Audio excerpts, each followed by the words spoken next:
Hey everybody, welcome back to Maros. In this episode I'll be working on some general detailing and Christmas decorations and finishing up the station area transfer track and a bit of the surrounding area. The most important reason for the kind of all over the place idea of this episode is that I left off the last episode at a point where I was really not hoping to leave it off at, which was a very unfinished station where I was kind of hoping to finish the station and the transfer track in the last episode. But now I just kind of have to clean up all of my stuff in this episode, get everything done so that I have enough done before the last episode. So this was sort of a catching up kind of thing where I went all over the place and did all kinds of different detailing and adding different scenery, foliage, buildings, details all over the place to make sure that everything is sort of clean and good to go for the last episode. So the first thing that I wanted to go into is actually this little extension into the station, which has sort of a triple kind of meaning here.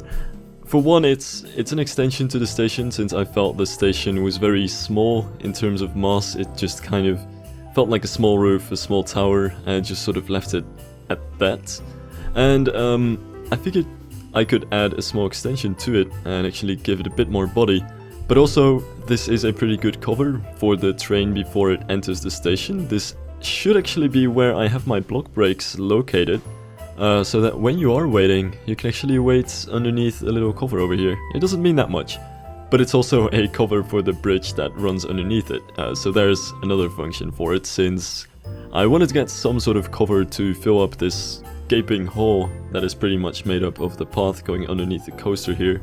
By the way, I made that tunnel just because I felt it would be more interesting. There's actually enough clearance underneath the track to go underneath it without having to dig into the ground a little bit further away from the station. I just felt that this would be much more interesting in terms of composition, since we have the path going underneath the coaster, then we have the coaster, and then above that again we have the station. So there's an interesting layering there, I felt, and that's just something that I wanted to try over here. So it might not be the most logical thing, it's just something that I felt like messing around a little bit with.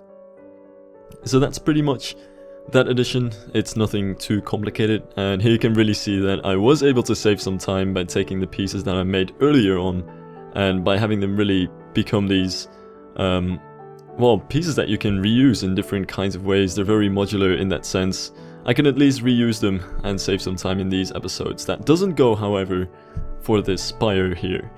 I definitely wanted to get another spire because right now I sort of have the one spire on the left side of the station, but that aside there isn't really any high sort of mark for the building.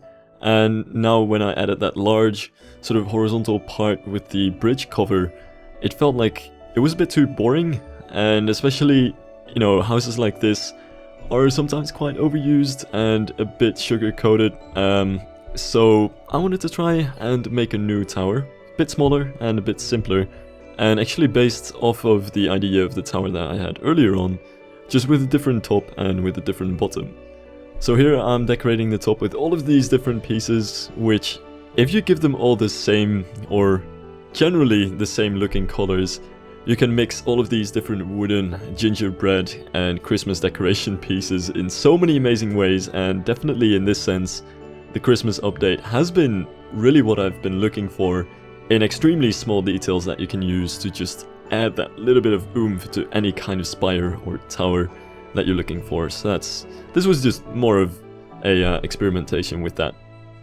Now here I just sort of went off topic for a minute and decided to work on the queue for a little bit, which is gonna do like two things that queues usually do. It has one part, or two parts really, where it just sort of snakes through the landscape, where I just want to have trees, rocks, any kind of scenery around it to make it more interesting.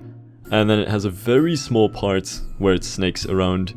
I didn't end up making that part larger, because then it felt like the building would become a little bit solid, bulky, and not as handy as I wanted to do it in this very small space. So it's going to be a very small sort of wooden cover for that little part where the queue snakes.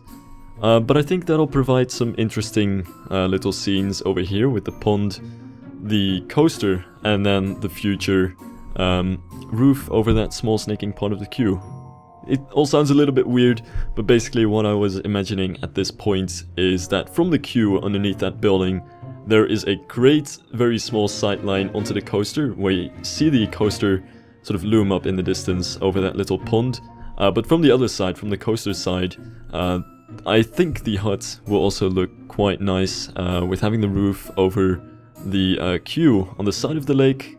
Just make it a bit more interesting than just a simple lake with nothing next to it. Now back to the building of the station itself. I just sort of left the extra spire which I built over here alone for a little bit, so I wanted to get back to that and actually start decorating more of it.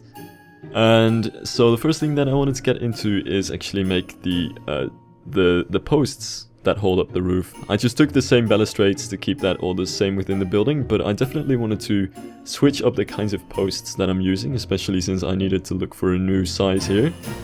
So just combining a bunch of different wooden and maybe not so wooden elements, I made these decorative wooden posts. Eventually I did figure I didn't want to have them on the sides of the roof like this, since that just looked very derpy. So I figured I would move them inside a little bit more, have the roof stick out a bit, and that's actually a look which I'm pretty glad with at this point. So that's that side of the tower, and then it still kind of felt alone. So I decided to add a very small extension to it. It's not gonna really be much to it. This was actually inspired by some of the Russian concept drawings that I found on the internet. There are many of these. I actually found these pop up on our architecture recently, and I was like, hey, I've seen those so many times, but they're really beautiful concept arts, and a couple of them have these kinds of similar pavilions. So I pretty much took a pavilion and stuck it on top of this roof here, and that's the very basic premise, really. So with that little extension out of the way, all I still had to do is add a small roof to the extension as well. I'm not sure how anybody could actually reach this part, since there's not really any staircase or anything. This is all very decorative, but not actually having any function outside of that. I was thinking of making this a clock tower, but then the bell in the clock tower turned out to be way too large. I might try a Christmas bell for that, but for the time being this is just a useless small extension to the building. That's mostly just a way to balance out the mass of the building, I felt, since it was really leaning toward the left with the large tower here, and I really wanted to sort of build a counterweight to that pretty overwhelming tower. So that's why I wanted to put this small spire here.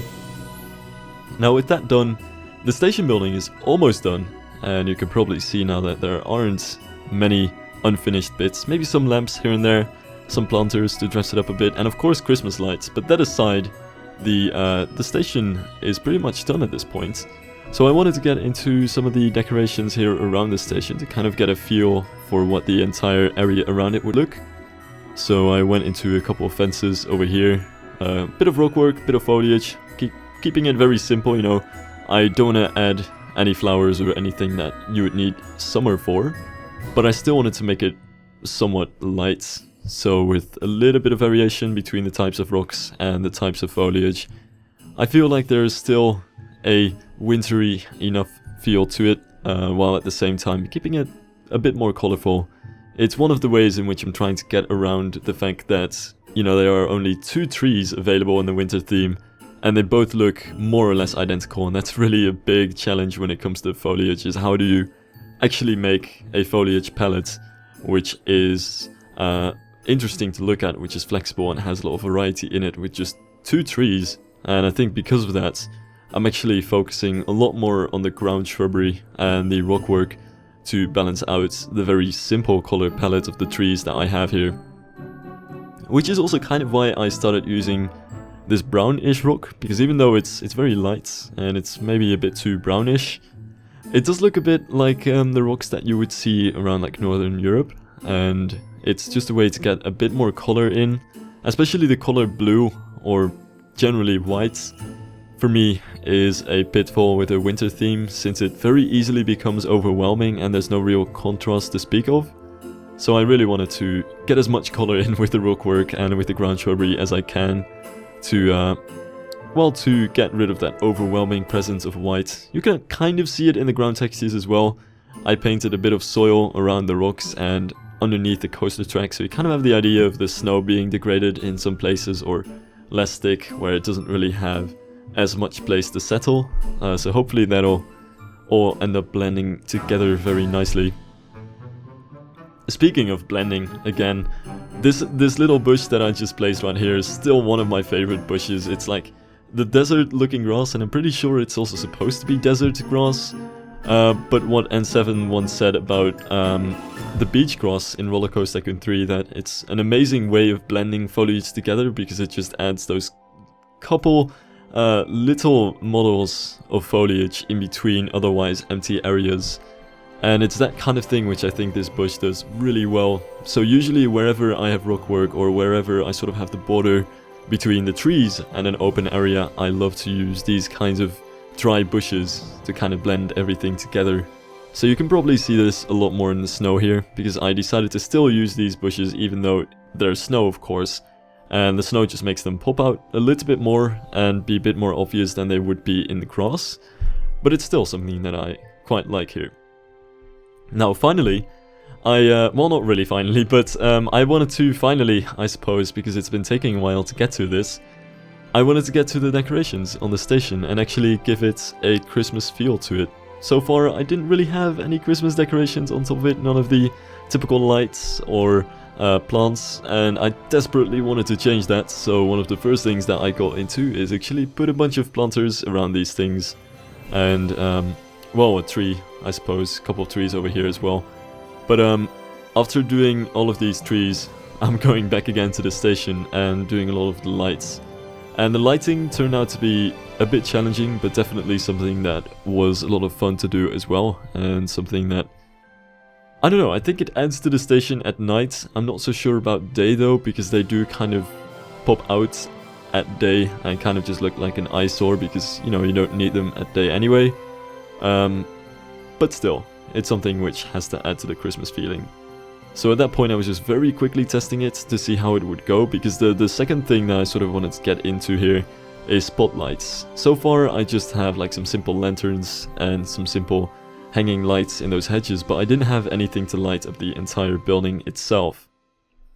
So I wanted to build a spotlight post. I just didn't have any other place to put a spotlight in a good way that I could light up the building, because the rest of this entire area is just paths. So I ended up putting this post over here and see how that could work. And I wasn't really too sure about the colors right away. I always just kind of like to think about what I'm going to do with this kind of thing. And in the end I just sort of settled with a very warm orange yellowish color to it. And that should hopefully light up the building quite nicely, that it's actually all visible, and also complements the future lighting strips which I'll have in a very traditional Christmas sense. And also I wanted to put some posts in here to light up the coaster itself. I tried it with spotlights on the ground at first, but that didn't really end up working all that well. It didn't really light up the track as much as I was hoping for, and especially these posts were able to get a bit more close to them. I'll see if I can replace these lanterns which I have on the side of these posts with actual lights hanging on the side of the spotlight posts, but that's something that I might mess around with in the future. But for now these are just important to light up the coaster, because this is such an important scene. This is really where you're walking into the park and where you're seeing everything, so I want to set the best impression over here. And obviously, you know, I didn't really talk about this yet, but I'm a very firm believer that coasters are built to be looked at as well, which is why I have like the entire first drop and the looping pretty much on full view from the path. You can't really get any closer to it, and I really wanted to make the most use out of that, so also put an extra spotlight on it. And now I actually went into the Christmas strips, which should definitely add a much more Christmassy feel to the entire build. And there's no real strategy to this at all. I suppose there was a little bit of research. I always do research to like many of the things I do, or at least I generally know stuff about them, but this was completely new territory for me actually, which sounds weird and stupid, but I've never actually done like traditional Christmas lights as you would see that very often. I think American homes do them. I've actually seen, you know, some of these shows on YouTube which are so amazing, where they actually time the lights, and somebody did this in Planet Coaster as well. I forgot the name, but I'll link it down in the description. There was this awesome video of somebody doing a timed lighting like show on a house in Christmas style using triggers, and it had over 9,000 triggers. I'm not even trying to make a joke here, it actually did, and it's absolutely amazing.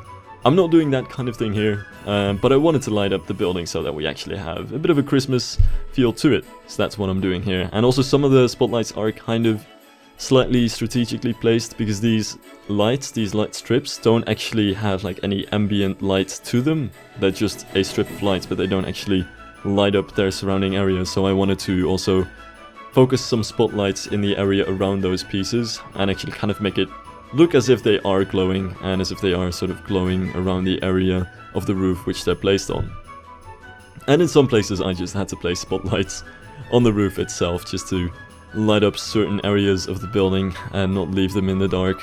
So that was a bit of interesting work. But generally I am very happy with how these lights turn out. I think they turn out quite atmospheric, add a lot to the building, especially of night. And you know, this is probably the first case where I think recording at night for the final video is going to be an absolute focus for me as well. Like, the night time is something that I haven't gone into as much so far. I've definitely worked with the lighting before. I love the lighting in the game. I think it's one of the strongest points actually. And I've definitely played around with it in the past, but I just haven't done anything that's very focused on the way that it looks at night. And that is definitely the case with this coaster. So that's a change, which is quite interesting. So here I'm still just kind of like doing all of the different decorations. They are pretty much all over the place. It's just going to, you know, any part of the station, just look at it and just kind of feel, you know, what could I add over here? Is there maybe a lantern missing? Could I add some planters over here? It's just looking around, adding stuff here and there, which is very much just, it's just a very trial and error kind of process with no real thought behind it otherwise. And the very final thing that I wanted to get into before I get into the next video, and I tried to do this as quickly as possible, which is why it might seem like a bit of a cheap building at this point, but finally I wanted to get into the transfer track building. Or well, not really the transfer track building, the storage building next to the transfer track. I have a lot of questions about these things, and while I don't want to go into detail with this, the reason that I am making these is really because it's a realism issue. Coasters like these, or most coasters in any case, usually have a transfer track and an area like this where they can store their second train. So in any case, usually whenever there's a coaster with two trains, you're going to want to be able to get one of these trains off the track, and that's why you have these transfer tracks where you can drag it onto a separate piece of track, which usually goes into a storage or a maintenance, or just a piece of track where it can be stationed at. And these are just for, you know, various purposes. If you don't want to run with two trains for a time of day or for an entire day, you can store the other train in there. If it needs to be maintained or taken off, that's a way to do it.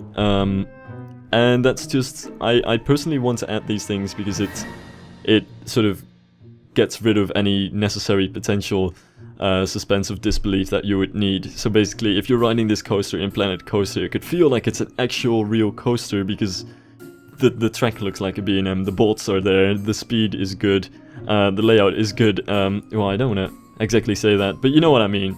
Like, all the realistic components are there, and for me, having that transfer track at the end of the track, but also seeing it around the station, just adds to the realism of it. And, you know, kind of makes it seem like a dream that's closer to reality than actually being a dream. In the end, it's still a game, of course, it's not real, but it just makes it a bit more interesting for me. And I feel like there are quite a few people who agree with that, because I actually remember in the Roller Coaster Tycoon 3 days, creating transfer tracks was an art of its own, and something that still, right now, even in Planet Coaster, a lot of people are very invested in. And it's definitely one of the very interesting technical components of a roller coaster. So that's pretty much this. In terms of building though, it's very simple. So I wanted to just create a simple shack where the train could be, and that is pretty much it. And that's also it for this episode. So thank you guys so much for watching, and I hope to see you guys in the next episode, in which I'll be working on a small hut and some general surrounding scenery. See you later, guys.